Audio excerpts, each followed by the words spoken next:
Hola, ¿qué tal? Yo soy Iván Carrillo y esto es Reporte Climático, el espacio periodístico que da voz a especialistas latinoamericanos para comprender los cambios en el clima y encontrar las mejores soluciones frente a esta crisis.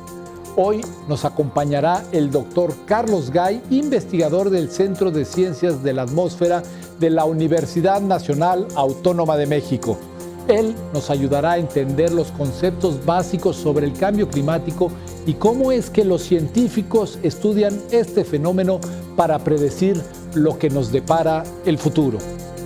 Pero primero hagamos un viaje por las noticias del clima alrededor del mundo. Bienvenidos a Reporte Climático, periodismo de soluciones para un mundo en constante cambio.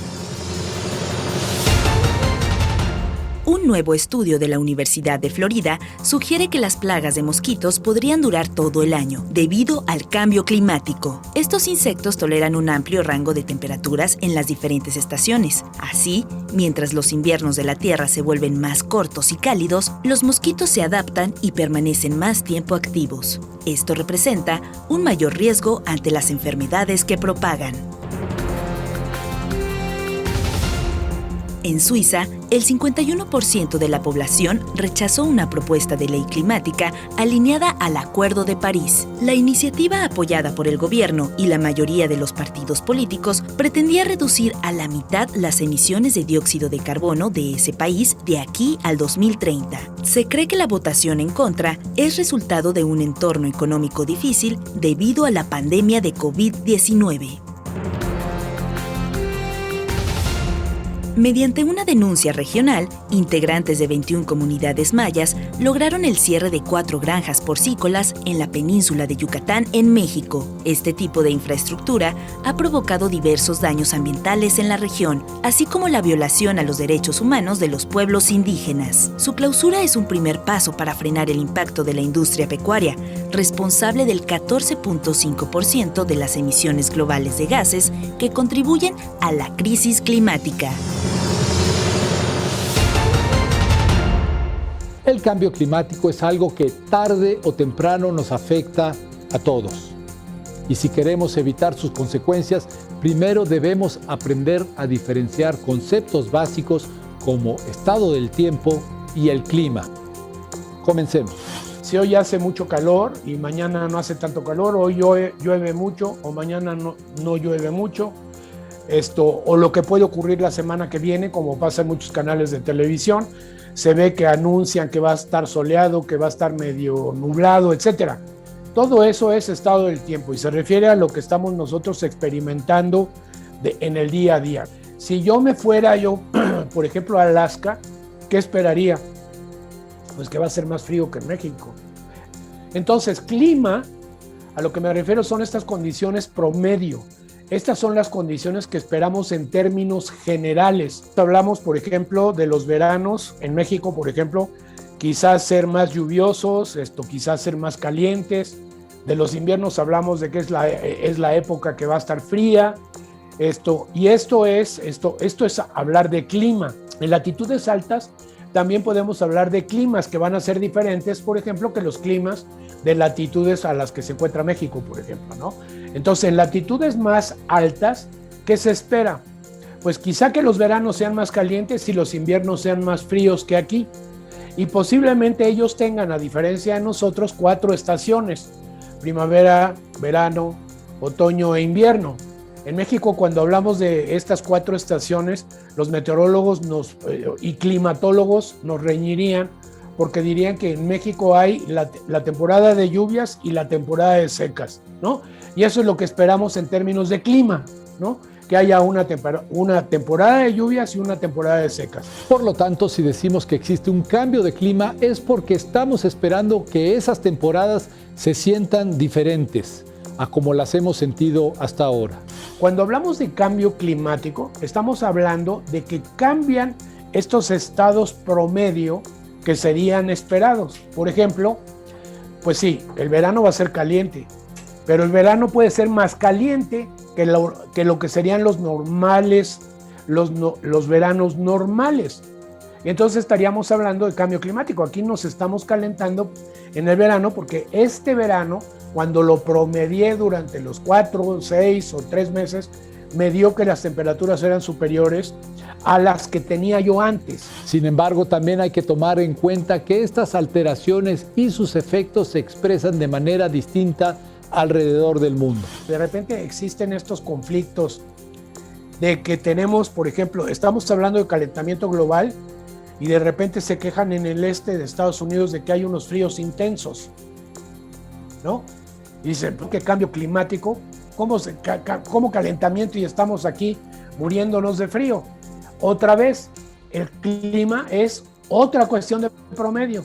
Mientras quizás se esté enfriando el noreste americano, es muy probable que se esté calentando mucho el resto del planeta.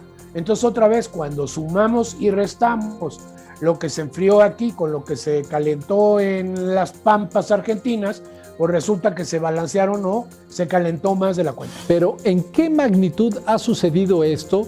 De acuerdo con la Oficina de Administración Oceánica y Atmosférica de los Estados Unidos, previo a 1880, la temperatura promedio en la superficie del planeta era 2 grados Celsius, menor al promedio actual. Aunque puede parecernos una cifra muy pequeña, este cambio ha provocado una enorme acumulación de calor, que a su vez ha sido capaz de desencadenar el deshielo de los polos, inundaciones y sequías, pérdida de ecosistemas, entre otras graves consecuencias. El punto es que de la temperatura y de la lluvia en el planeta depende todo lo demás. Realmente parece mentira de que hablemos de la economía como el factor dominante para la supervivencia de los hombres, cuando en realidad lo que está ocurriendo es que es la temperatura y la precipitación los que son fundamentales para la supervivencia del hombre en el planeta.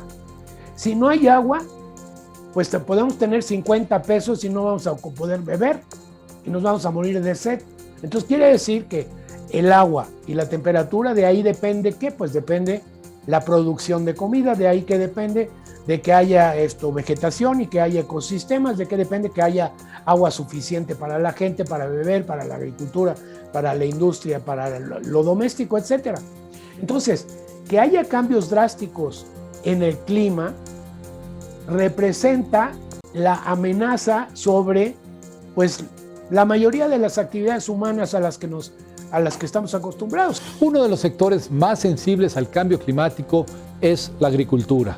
Al respecto, un estudio publicado por la revista Nature Climate Change en abril de 2021 estimó que entre 1960 y el año 2020 la productividad agrícola mundial fue 21% menor de lo que hubiera sido en un mundo sin cambio climático.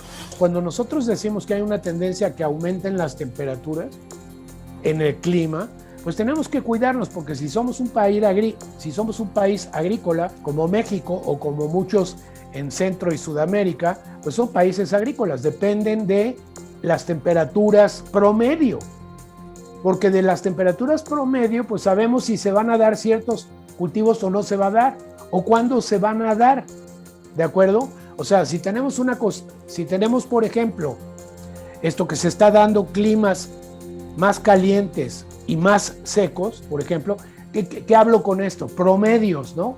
Más caliente en promedio, más seco en promedio. No quiere decir que estemos viviendo una sequía de unos cuantos días o la sequía interestival o alguna cosa de esa, sino que sea lo que esperábamos para la estación llovió menos y lo que esperamos para la próxima estación va a ser menos.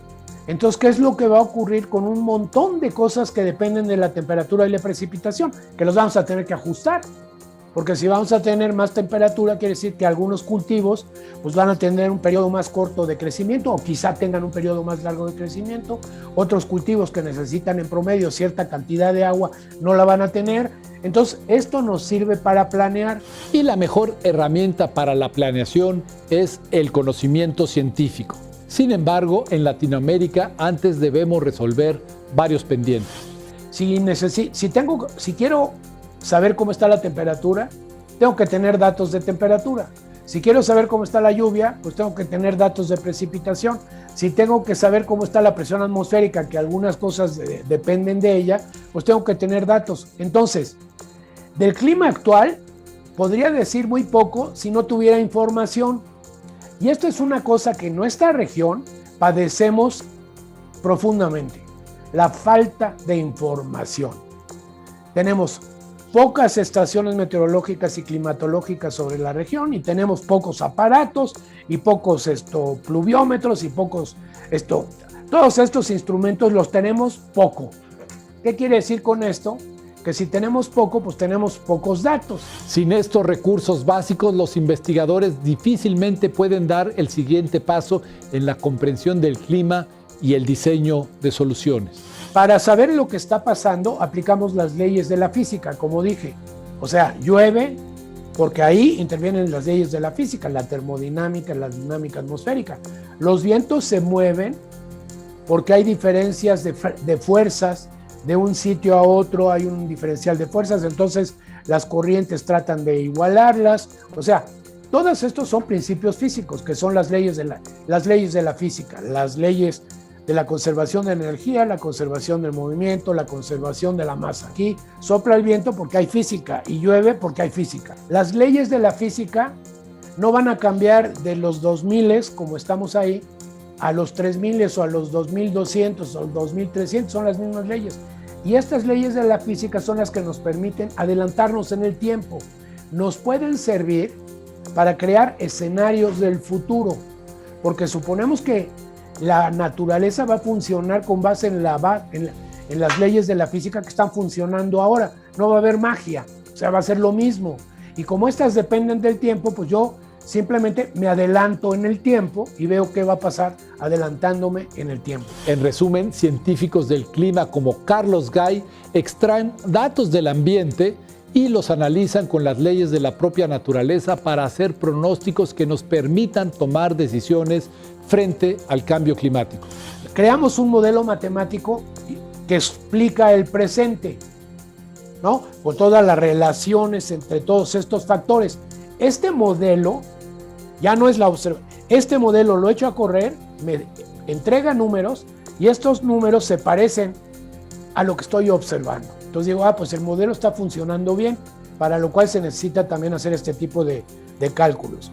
Entonces, si el modelo me está permitiendo reproducir lo que observo, ese modelo supongo que es lo bastante robusto para que me diga, si yo le cambio algunos de los ingredientes importantes a este modelo, ¿qué estos ingredientes me va a dar para el futuro? La propuesta de los especialistas es clara. Si queremos remontar la crisis climática, debemos reducir drásticamente las emisiones de gases de efecto invernadero, sobre todo las de dióxido de carbono. Tenemos que dejar de quemar, tenemos que dejar de utilizar combustibles fósiles. Esto sería lo ideal, dejar de usarlos. Ahora tenemos la oportunidad de las alternativas energéticas y la oportunidad de las renovables, que las usábamos antes de la revolución industrial.